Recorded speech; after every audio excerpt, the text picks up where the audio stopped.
Today we're going to do an update on the Nano tank, but first I'm going to pop to my local fish shop. I thought while I was there I might as well take you guys on a little tour of the shop. We're going to head over to Tees Reef in Birmingham and we'll see what they've got to offer.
So that's Tees Reef, Tees Reef in Birmingham. It's actually one of my favourite shops to go to.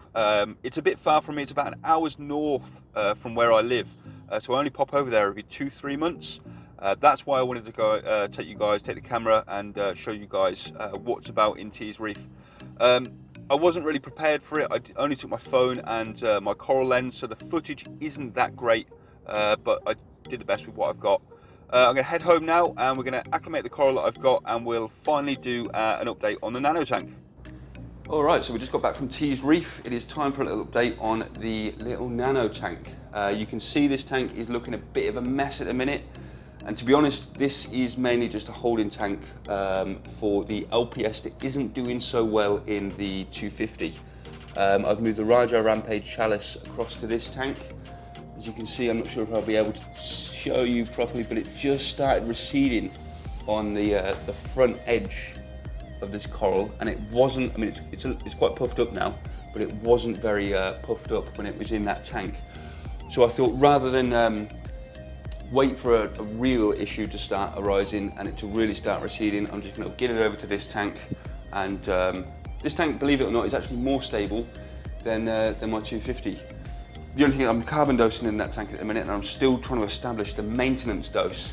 So nitrates are up and down daily and phosphates are up and down daily. So rather than really annoy these LPS corals, I thought, you know what, I'm going to put them in this tank and yeah, they seem to be doing a hell of a lot better. Same with these blastos. I mean, to be honest, these blastos weren't doing that bad in the 250, but to be honest, I thought rather than wait for an issue again, I will just bring them over here, wait for that tank to stabilise and then work out what I'm going to do.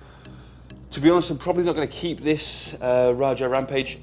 I really, really like the coral, and I've had it since, I mean, I bought it and it was literally the size of my thumbnail, and now it's 3.5–4 inches across.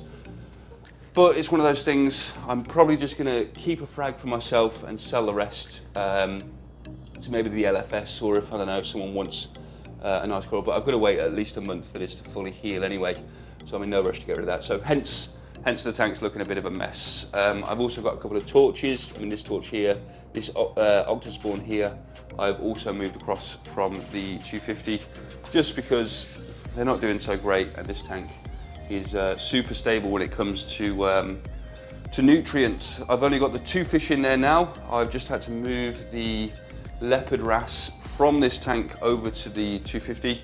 I don't think there's enough food in this small tank to sustain a fish like that. They usually feed on copepods and microfauna and small rock-dwelling critters, we'll call them, amphipods, things like that. I have been dosing copepods to this tank, but I don't think I've been dosing enough to fully feed. So I put her in the 250, and she looks a lot happier in that tank. All right, so back to this tank. Yeah, this tank isn't looking very good, let's say. I've still got to get rid of these mushrooms. There's a lot of Superman discosperma mushrooms that I've got to get rid of. This is the coral that I just picked up from Tees Reef today. Clove polyps. They don't look like much under white light, but they're really nice, soft corals under blue lights. So what I'm thinking of going to do is put those clove polyps just behind where that clown is on this ledge here. They are quite an invasive coral, but to be honest, they're easily fraggable. These clove polyps are really, really easy to pull off the rock. So if they start going into an area that you don't want them to go in, you can literally just get a pair of tongs and pull them off, put them on a frag plug and sell them. So it's happy days. I've added a couple of blastos to this tank. Some nice blastos. These blastos here aren't going to stay. What I don't want to do is put these blastos over here and just have it full on red.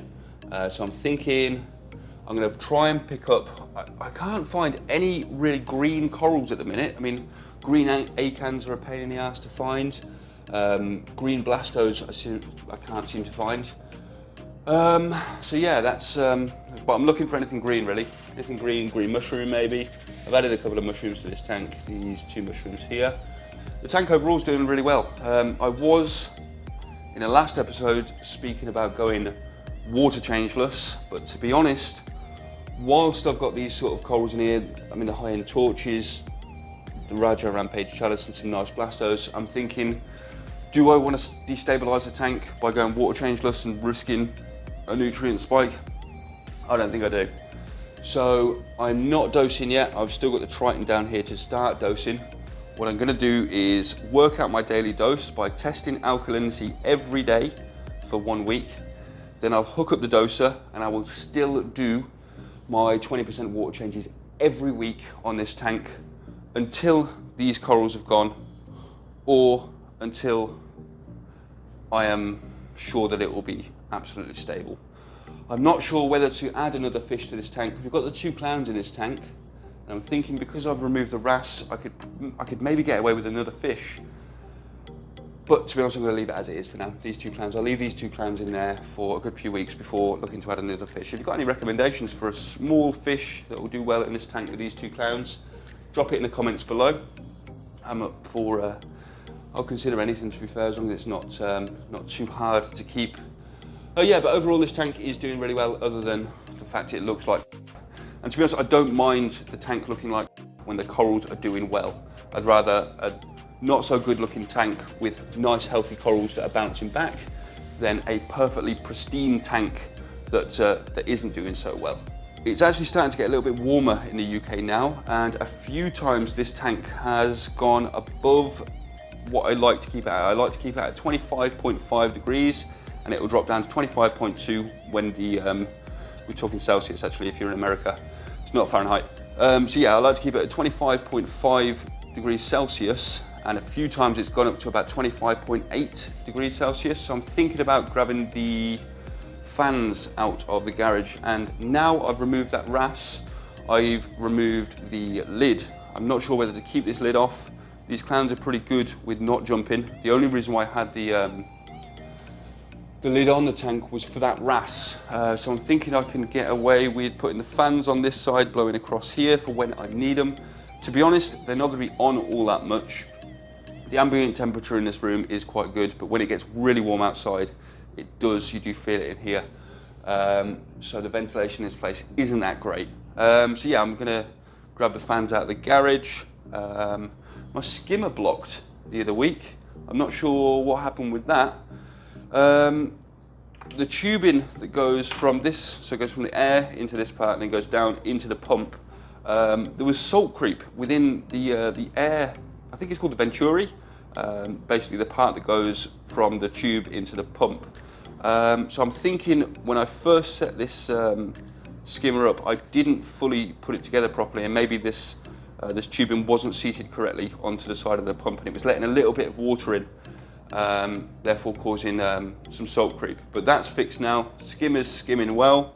I'm still doing my water changes on this tank. I still clean out my filter floss every Sunday and every Wednesday. 20% water change a week, and to be honest, the tank runs itself. I feed it every day, every morning. I just feed these fish, and that's all I feed.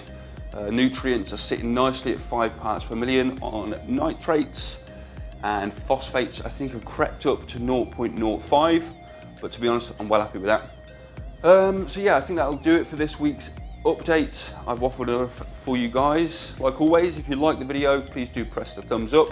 If you're enjoying the content, please do subscribe. Hit the bell notification so you're not missing out on any of my new content, and I'll catch you next week, guys.